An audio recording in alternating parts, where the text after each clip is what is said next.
काय शिकायचं आहे, फ्रेंच नॉट. फ्रेंच नॉटसाठी तुम्हाला 7 नंबरची नीडल वापरायची. ठीक आहे, 7 नंबर किंवा 6 नंबर पण चालेल, दोघांपैकी कोणतेही चालेल. फ्रेंच नॉटसाठी सिल्क थ्रेड यूज करायचं आणि सिल्क थ्रेड 6 धागे घ्यायचे आपल्याला. आता हे किती, 6, 10, 4 झाले का, 4, 5 आणि हा 6. जर तुम्हाला हे असं पकडता येत नसेल तर तुम्ही पाय असं सरळ करून अंगठ्याचा वापर करू शकता. म्हणजे 3 असे लगेच तुमचं होईल.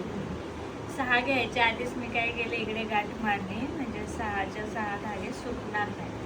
आणि जर तुमचा हात सुटला तर हे धागे काय होणार, सगळे सुटून जाणार ना. म्हणून मी आधीच गाठ मारून घेते. कटर भेटेल मला.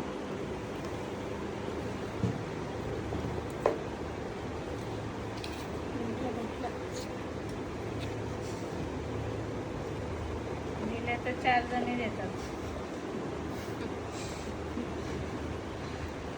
ठीक आहे, म्हटलं एक साईडला गाठ मारून घेतली आणि आता आपल्याला निडलमध्ये टाकायचं. एवढे जाते अभी टेक्नॉलॉजी आहे.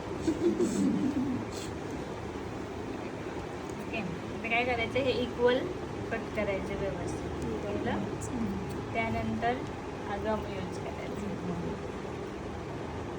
गम यूज करताना आता हे जे पुढचे आहेत ना पॉईंट, त्याला गम लावायचा. आता गम लावल्याच्या नंतर हे असं पिळायचं नाही आहे. ठीक आहे, हा असं फक्त सरळ करून घ्यायचं, कारण आपल्या सुईचं नाक असं चपट आहे. तर मग प्रेस केलं तर ह्याला असं एकसारखं कट करून घ्यायचं आणि त्यानंतर ह्याच्यात टाकायचं.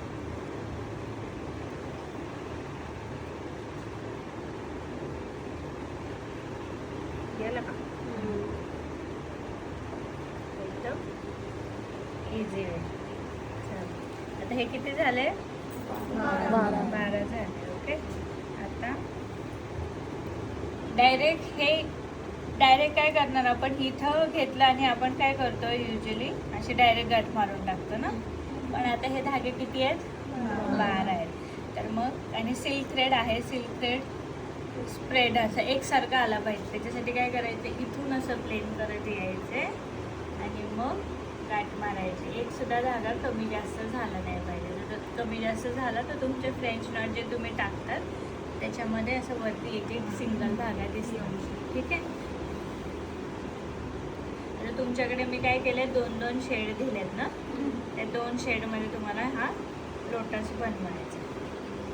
पहिलं फ्रेंच नॉट शिकवते, मग एक सिक्वेन्सवाला फ्रेंच नॉट जो की ह्याचा पार्ट आहे. फ्रेंच नॉटमध्ये आता तुम्ही काय करा, तुमच्याकडे 2 थ्रेड, एकात एक अल्टरनेट वापरायचे तुम्हाला, पिंक, ग्रीन, पिंक. आणि असं काही नाही आहे की ग्रीन ह्यालाच असतो इथे नसतो, असं काहीच रूल नाही आहे. हां, तर कधी कधी वेगळं पण कोणता कलर असेल तर तुम्हाला त्याच्यामध्ये ते तिकडेच यूज करायला लागणार आहे. किंवा तुम्ही पिकॉक वगैरे पण करतात. पिकॉक आपल्या डोक्यामध्ये कसं आहे, पिकॉकला पिकॉक ग्रीन आणि पिकॉकचेच कलर्स तुम्ही यूज करू शकता असं नाही.